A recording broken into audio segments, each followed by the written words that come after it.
do we choose the safe route, or do we choose authenticity?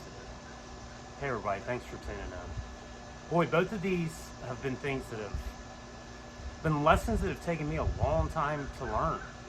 And I've been clinging to the safety net for a long time, and it about killed me, I'm not gonna lie. It about destroyed me. I'm gonna read a post by Brene Brown. I've never read her stuff or anything, but it says if you trade your authenticity for safety, you may experience the following: anxiety, depression, eating disorders, addiction, rage, blame, resentment, and inexplicable grief. It's pretty powerful. And I will say, after living probably from about 2011 up until March, I was clinging to the safety net just because I didn't know what else to do. And I still don't have it figured out by any stretch of the imagination. But I can tell you this, clinging to that safety net, it progressively, my life got worse and worse. Things just didn't work. Even though I had high paying jobs, I wasn't making money. I couldn't even make it paycheck to paycheck. I was living misaligned. I was trading my authentic self for safety. And when you cling to safety, when you do things only for the money, more times than not, it's just not going to work out. That's just life. It will catch up with you, and you can only fool yourself and others for so long. And of that quote by Brene Brown, I mean, I've definitely experienced a lot of these. So if you trade your authenticity for safety, you may experience the following: anxiety. I've had a lot of anxiety. Fear of the unknown. Boy, that's paralyzing me more times than not. I'm learning to be really present and accept things as they are. Depression. Hell yeah, man. I've had some deep, dark days. I've had days where I just laid in bed. I wasn't tired. I just couldn't face the day. I didn't know what to do.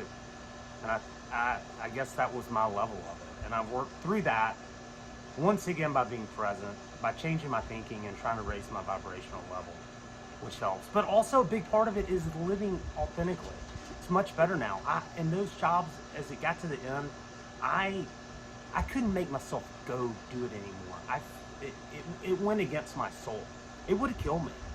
I'm lucky that I made it out. Not that I've got everything figured out, but I made it out, and that's what's important. Addiction, hell yeah.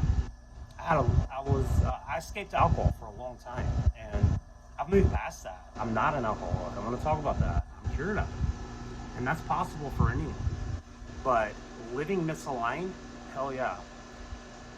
Rage, yeah, I would lose my temper and take my frustrations out on other people, and that's not cool. Alcohol didn't help with that, by the way. Blame, of course. Man, I did have some shitty bosses and some bad things that happened, but I made it the truth of the matter is I wasn't being honest with myself. You know, I wasn't looking in the mirror. So it's easy to this guy's an asshole, he's not helping out, blah, blah, blah. But ultimately, I was living misaligned. I wasn't being true to myself. And it's just something that we have to come to terms with and figure out, do we want to live a life that's true to ourselves? There's a great book by Bronnie Ware. It's called The Top 5 Regrets of the Dying. She was a hospice nurse in Australia. And she, worked with people at the end of life. And, over time, she shared some of the stories, but she ranked the top 5 regrets of the dying. And the number one regret of people on their deathbed was, I wish I had the courage to live a life true to myself, not the life others expect of me.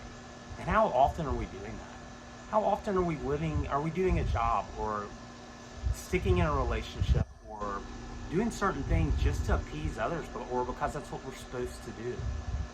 My path has been different. I didn't plan on it going this way, but I can tell you this, even though there's tight moments and lots of unknowns, I've never been happier. And I'm not even connected to what I'm here to do yet.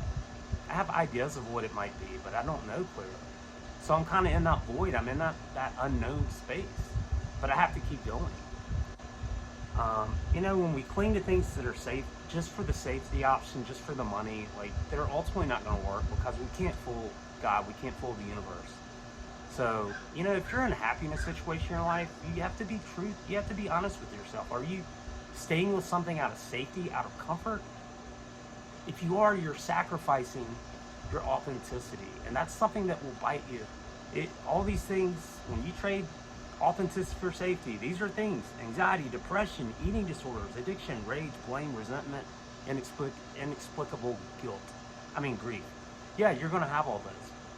It's just important to be true to yourself. And, you know, everybody's path is different. I sure as hell wouldn't advise the one I've taken. But, you know what? I'm happier.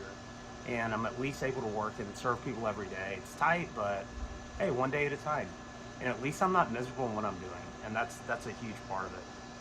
When you live a lie, it just drains you. It drains you.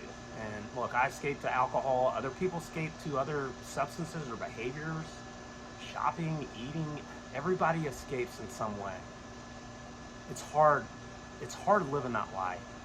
It really is. To try to fool others, to even try to fool yourself.